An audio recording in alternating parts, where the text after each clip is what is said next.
Very good morning to all of you. हर घर पाठशाला में आपका स्वागत है।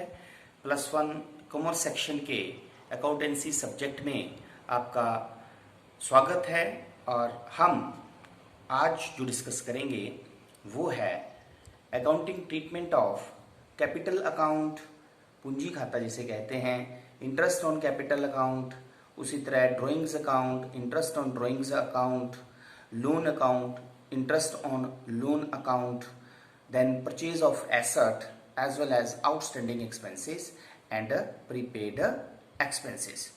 तो पिछले वीडियो में हमने पढ़ा था कि डिस्काउंट किसे कहते हैं, कैश डिस्काउंट किसे कहते हैं, ट्रेड डिस्काउंट किसे कहते हैं। तो trade discount is the discount given on list price at fix percentage to increase the sale. Clear. और कैश डिस्काउंट जो होता है, it is also the concession in amount given to get the payment quick।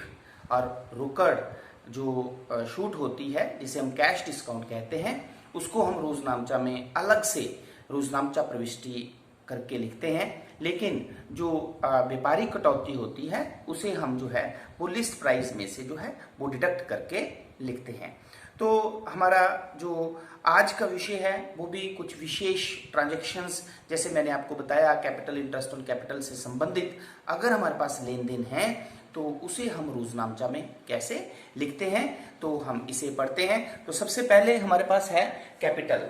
तो आपको मैंने पहले भी बताया है कि कैपिटल किसे कहते हैं। Capital is the amount which is invested by the proprietor to start the business. तो जब व्यवसाय को शुरू करने के लिए जो है पैसा लगाया जाता है उसे हम कहते हैं कैपिटल। तो जब कैपिटल लगाई जाती है तो इस केस में हमारे पास दो खाते जो आते हैं, वो आता है एक कैपिटल अकाउंट और दूसरा कैश अकाउंट।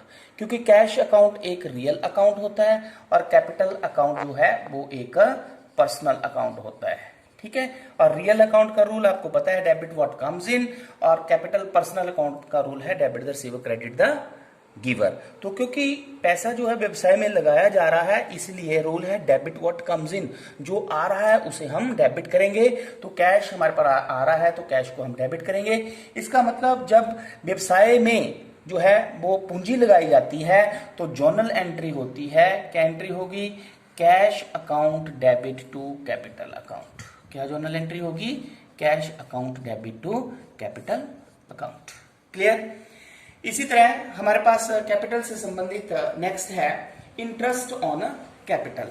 तो जो पूंजी जो है व्यवसाय के स्वामी द्वारा व्यवसाय में लगाई जाती है, वो पूंजी जो है वो व्यवसाय का दायित्व बन जाता है। अर्थात उस पूंजी पर जो है व्यवसाय द्वारा जो है वो ब्याज दिया जाता है और ये ब्याज जो है वो व्यवसाय के लिए एक्सपेंस बन जाता है। इसलिए इंटरेस्ट ऑन कैपिटल के लेन देन में हमारे पास दो खाते जो होते हैं, वो एक इंटरेस्ट ऑन कैपिटल अकाउंट आता है और दूसरा कैपिटल अकाउंट आता है। क्लियर। तो इंटरेस्ट ऑन कैपिटल जो है वो एक खर्चा होता है, इसीलिए कौन सा अकाउंट आ गया? ये एक नॉमिनल अकाउंट आ गया। ठीक है। और कैपिटल जो कि एक पर्सनल अकाउंट है। ठीक है। तो क्योंकि एक नॉमिनल अकाउंट है इसलिए रूल नॉमिनल अकाउंट का, debit all the expenses and credit all the income. तो इंटरेस्ट ऑन कैपिटल क्योंकि व्यवसाय के लिए खर्चा है इसलिए इसे डेबिट कर देंगे, और कैपिटल इससे बढ़ रही है या कैपिटल रिप्रेजेंट द जो है वो व्यवसाय का स्वामी जो होता है ऑनर, इसलिए जो पर्सनल अकाउंट होता है। तो इसलिए जो है हमारे पास इस केस में जो जर्नल एंट्री बनेगी वो बनेगी interest on capital account debit to capital account. ठीक है। तो ये थोड़ा सा ध्यान में रखना है आपने कि अगर इंटरेस्ट ऑन कैपिटल का लेन देन हमारे पास होगा तो हमारे पास एंट्री हो जाएगी interest on capital account debit to capital account. Next अब हमारे पास है ड्राइंग्स। तो मैंने आपको पहले भी बताया है कि ड्राइंग जो है, when a proprietor withdraw cash और goods for his personal use, जब व्यवसाय का स्वामी जो है वो अपने व्यक्तिगत प्रयोग के लिए कैश या गुड्स निकालता है तो हम ड्राइंग्स वर्ड लेते हैं। तो ड्राइंग्स हमारे पास दो तरह की हुई, अगर वो कैश निकालता है या वो क्या निकालता है? गुड्स। ठीक है। पर्सनल प्रयोग के लिए। तो इस केस में हमारे पास जो है वो ड्राइंग्स वर्ड आता है। क्या आता है? ड्राइंग्स वर्ड आता है। क्लियर। तो cash comes in the business, and goods also comes in the business, दोनों हमारे पास जो है तो रूल्स हमारे पास जो होता है debit what comes in and credit what goes out. तो इस केस में क्योंकि ड्राइंग जो है वो व्यवसाय के स्वामी का प्रतिनिधित्व कर रहा है, तो इस केस में हमारे पास जो अकाउंट होगा एक ड्राइंग्स अकाउंट हो जाएगा, और अगर वो कैश विथड्रॉ कर रहा है तो कैश आएगा, और अगर गुड्स विथड्रॉ कर रहा है तो गुड्स के लिए परचेज अकाउंट आएगा। क्लियर? तो ड्राइंग्स क्योंकि पर्सनल अकाउंट है, कैश क्योंकि हमारे पास जो है वो रियल अकाउंट है, और परचेज क्योंकि हमारे पास नॉमिनल अकाउंट होता है वैसे ये, ठीक है, गुड्स को रिप्रेजेंट करता है ये। तो ड्राइंग्स के केस में डेबिट द रिसीवर, तो इस केस में व्यवसाय का स्वामी अपने व्यक्तिगत प्रयोग के लिए जो है वो व्यवसाय से पैसे निकालता है, इसलिए वो डेबिट द रिसीवर हुआ। इसलिए जो है ड्राइंग के केस में हमारे पास जर्नल एंट्री हो जाएगी drawings account debit to cash account, अगर वो कैश निकालेगा, और अगर गुड्स निकालेगा तो जर्नल एंट्री क्या हो जाएगी परचेज अकाउंट। क्लियर? तो इसके बाद जब कोई व्यवसाय का स्वामी अपने व्यक्तिगत प्रयोग के लिए पैसे निकालता है तो उस राशि पर, उस पैसे पर जो है व्यवसाय इंटरेस्ट लगाता है। क्या करता है? व्यवसाय इंटरेस्ट लगाता है। तो वो जो इंटरेस्ट ड्राइंग्स पे लगाया जाता है उसे कहते हैं इंटरेस्ट ऑन ड्राइंग। क्या कहते हैं उसको? Interest on drawing. अब ये इंटरेस्ट ऑन ड्राइंग जो है इस किसी लेन देन में है, तो इस केस में दो खाते जो हमारे पास आ जाते हैं, वो आ जाता है एक इंटरेस्ट ऑन ड्राइंग अकाउंट और दूसरा ड्राइंग्स अकाउंट। क्लियर होगी बात? और इंटरेस्ट ऑन ड्राइंग जो है वो एक व्यवसाय के लिए इनकम हो जाती है। क्या होती है? इनकम, इसलिए ये क्रेडिट हो जाती है। क्या हो जाती है? क्रेडिट हो जाती है। और ड्राइंग जो है वो पर्सनल अकाउंट को रिप्रेजेंट करता है। तो इस केस में हमारे पास जो जर्नल एंट्री होती है वो क्या होगी? Drawings account debit to interest on drawing account. ठीक है, drawing account debit to interest on drawings account. तो ये ध्यान में रखना है आपने। ठीक है, अब नेक्स्ट हमारे पास जो है नेक्स्ट लेन देन है लोन। तो व्यवसाय को चलाने के लिए जो है जो पैसे की जरूरत होती है तो उसे लोन के रूप में लिया जाता है। तो ये जो लोन होता है ये जो है किसी व्यक्ति से भी लिया जा सकता है और बैंक से भी लिया जा सकता है। तो जब लोन लिया जाता है, लोन टेकन बोल सकते हैं आप इसको। ठीक है, तो जब लोन लिया जाता है तो एक हमारे पास कैश अकाउंट आ जाता है, एक जो है वो लोन अगर बैंक से लिया है तो बैंक्स लोन अकाउंट। ठीक है, और किसी व्यक्ति से लिया है, मान लो यहाँ पे एक्स से लिया है तो एक्सिस लोन अकाउंट। ठीक हो ये बात? तो कैश हमारे पास रियल अकाउंट है। ठीक है, बैंक्स लोन अकाउंट कौन सा अकाउंट? पर्सनल है। अगर एक्स से लिया है तो पर्सनल अकाउंट है। तो rule debit what comes in, तो कैश तो व्यवसाय में आया है, लेकिन बैंक जो है या एक्स जिसने लोन दिया है दे आर गिवर, तो क्रेडिट द गिवर। तो इस केस में जब लोन लिया जाता है तो आपके पास जर्नल एंट्री जो होगी वो क्या होगी? कैश अकाउंट डेबिट टू, अगर एक्स से लिया है तो एक्सिस लोन अकाउंट, और अगर बैंक से लिया है तो मैं यहां लिखता हूं, मान लो एसबीआई बैंक से लिया है तो SBI banks loans account. Clear होगी बात? तो जब लोन लिया जाता है तो कैश अकाउंट डेबिट, और टू क्रेडिट जिससे लोन लिया जाता है उसको क्रेडिट किया जाता है। नेक्स्ट हमारे पास इसी तरह है इंटरेस्ट ऑन लोन। क्या है? Interest on loan. तो जब हम लोन लेते हैं, ये व्यवसाय का स्वामी जब लोन लेता है तो उस पर क्या किया जाता है? इंटरेस्ट दिया जाता है। तो इस केस में जो है जो दो खाते जो आएंगे, एक आएगा इंटरेस्ट ऑन लोन अकाउंट और दूसरा फिर वही लोन अकाउंट। ठीक होगी बात? तो इस केस में भी जो है इंटरेस्ट ऑन लोन जो है वो व्यवसाय के लिए जो है वो एक्सपेंस बन जाएगा, इसीलिए एक नॉमिनल अकाउंट आएगा। ठीक है, तो नॉमिनल अकाउंट का rule debit all the expenses and losses, credit all the incomes and gains. तो इस केस में फिर हमारे पास जो है वो जर्नल एंट्री जो होगी वो होगी interest on loan account debit to, जिससे भी लोन्स लिया हमने एसबीआई लोन्स अकाउंट या टू एक्सिस लोन्स अकाउंट, जिससे भी लोन लिया है उसे हम क्रेडिट करेंगे। ठीक है, तो ये आपने ध्यान में रखना है। अब इसके बाद हमारे पास वर्ड आता है कि ट्रांजेक्शन्स आती है बैड डेट्स। बैड डेट्स होता है डूबत ऋण। डूबत ऋण क्या होता है? जब व्यवसाय में जो है उधार माल बेचा जाता है, तो जिस व्यक्ति को उधार माल बेचा जाता है उससे जब पूरी राशि नहीं मिलती है, तो जो राशि उससे नहीं मिलती है उसे हम बोलते हैं डूबत ऋण, और डूबत ऋण को बोलते हैं हम बैड डेट्स। क्या बोलते हैं?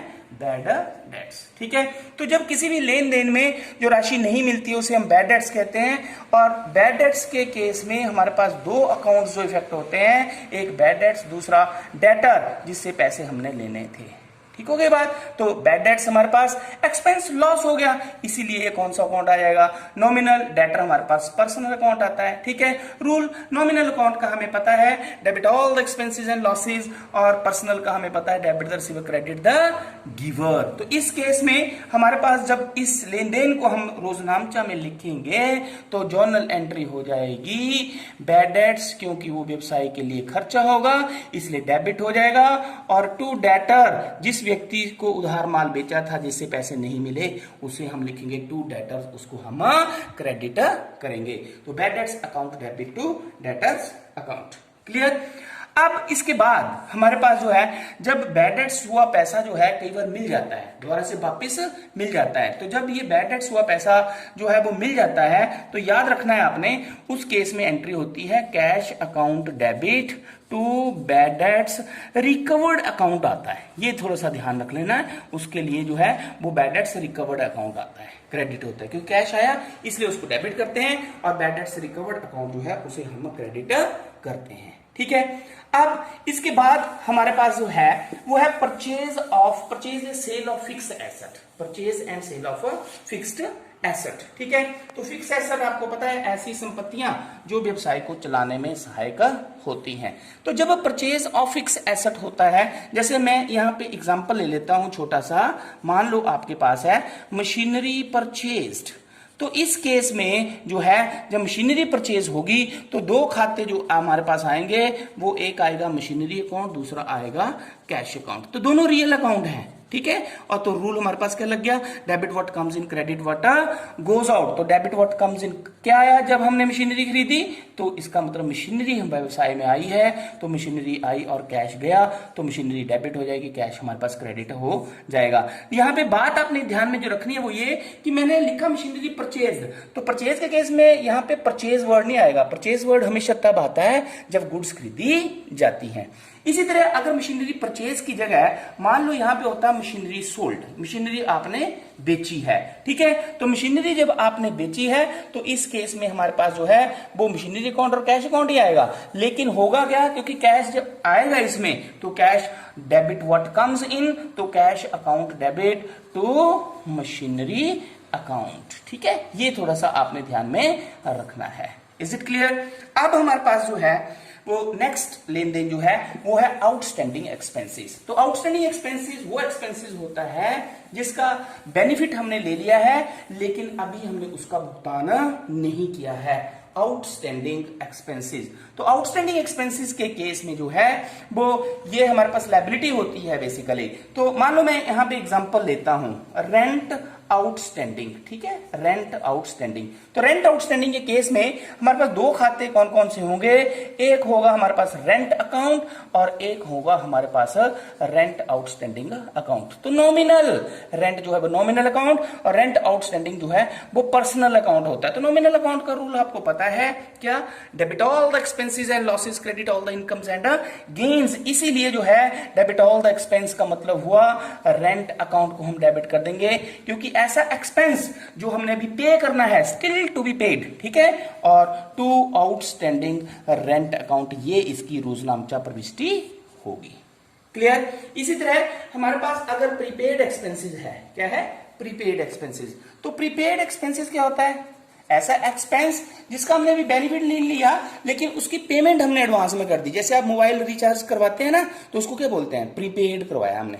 ठीक है, तो प्रीपेड का मतलब है हमने यूज करना है उसको लेकिन उसकी पेमेंट हमने पहले कर दी। ठीक है, तो प्रीपेड एक्सपेंसेस के केस में हमारे पास जो है वो जो दो अकाउंट होते हैं जो इफेक्ट करते हैं, एक प्रीपेड एक्सपेंसेस अकाउंट और दूसरा जो है वो पर्टिकुलर एक्सपेंसेस अकाउंट जो होता है। ठीक हो गई बात। जैसे मान लो यहाँ पे मैं ले लेता हूं रेंट प्रीपेड, क्या ले लेता हूं, रेंट प्रीपेड। तो यहाँ पे प्रीपेड एक्सपेंसेस का मतलब यहाँ पे आ जाएगा एक प्रीपेड रेंट अकाउंट और दूसरा एक्सपेंसेस की जगह आ जाएगा रेंट अकाउंट। ठीक है, तो प्रीपेड रेंट मतलब पर्सनल अकाउंट, ये उन व्यक्तियों को बता रहा है जिनको हमने भुगतान एडवांस में कर लिया हुआ है। तो रूल डेबिट द रिसीवर, इसीलिए अगर हम इसको रोज नामचा में लिखेंगे तो एंट्री हो जाएगी prepaid rent account debit to rent account. ठीक है, नरेशन तो simple, being rent paid in advance.